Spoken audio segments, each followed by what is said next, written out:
You know those incredibly powerful electric motors? They're in everything, from the EV you might drive to the robots that built it. We're talking about permanent magnet synchronous motors, or PMSMs. They are absolute workhorses, super powerful and super efficient, but they have an Achilles heel, and that's what we're going to dive into. So, what is this big secret vulnerability? Well, it's something surprisingly simple: heat. When you push these motors to their limits, and I mean really push them, they generate a ton of it. And if you can't get that heat under control, well, things start to go sideways, and fast. And when I say sideways, I mean catastrophic failure. We're not talking about it just running a little inefficiently.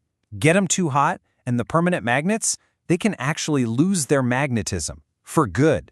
That's a permanent cut to the motor's power. Even worse, the insulation around the copper windings can just melt. That leads to short circuits, and boom, your motor is toast. Game over. So knowing exactly how hot that motor is running isn't just a nice-to-have, it's absolutely critical. Okay, so the obvious question is, why can't we just stick a thermometer in there, right? Seems simple enough. Well, it turns out it's a massive engineering headache. I mean, trying to get an accurate, real-time temperature reading from a component that's spinning thousands of times a minute, yeah, the old methods just don't cut it. Let's break down why. First up, physical sensors. Sure, they're pricey, but the real nightmare is just trying to attach one to a part that's spinning like a top. It's just not practical. Okay, so what about a super fancy computer simulation? You know, things like finite element analysis. They're great for when you're designing the motor, but for live monitoring? No way. They can take hours for one calculation. We need answers in milliseconds. And then there are electrical models, which try to guess the temperature from things like resistance. The problem is, they are so sensitive that a tiny measurement error can throw the whole temperature prediction way off. So we're kind of stuck. The old ways are too slow, too clumsy, or just too inaccurate. What we really need is something totally different. A new way to predict the temperature of those critical hotspots, a method that's fast, incredibly accurate, and, well, smart. And that, right there, is where things get really interesting. This is the big idea from the research we're exploring today. Instead of picking one flawed method, what if you could combine the best of both worlds? What if you could take solid, established physics and pair it with the power of modern machine learning? Let's start with the physics side. It's based on this clever model called a lumped parameter thermal network, or LPTN, and it's a really cool idea. It basically treats the complex flow of heat through the motor just like an electrical circuit. You've got heat sources that act like current, parts that resist heat flow acting like resistors. You get the picture. It gives us a really solid physics-based foundation for how the motor should behave. But here's the catch, and there's always a catch, right? The LPTN is still a simplification of a very complex reality. A really good one, mind you, but it can't capture every single little variable. So it gets you close to the right answer, but it's never perfectly on the money. There's always this little bit of error left over, what the researchers call residual errors.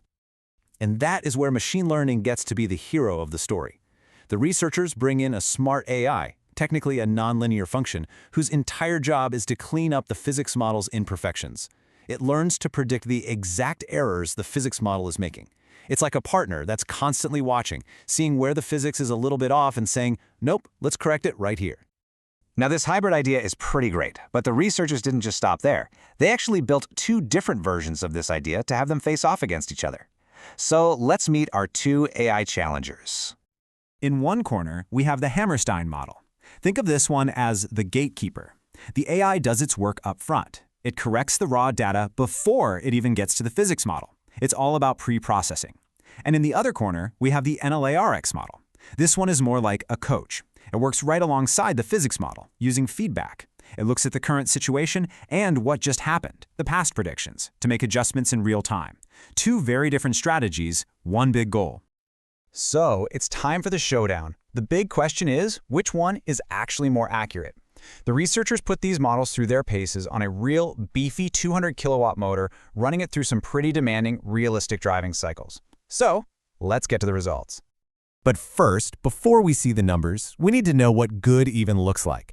The team set a very clear target for themselves. They had to be accurate within plus or minus 5 degrees Celsius.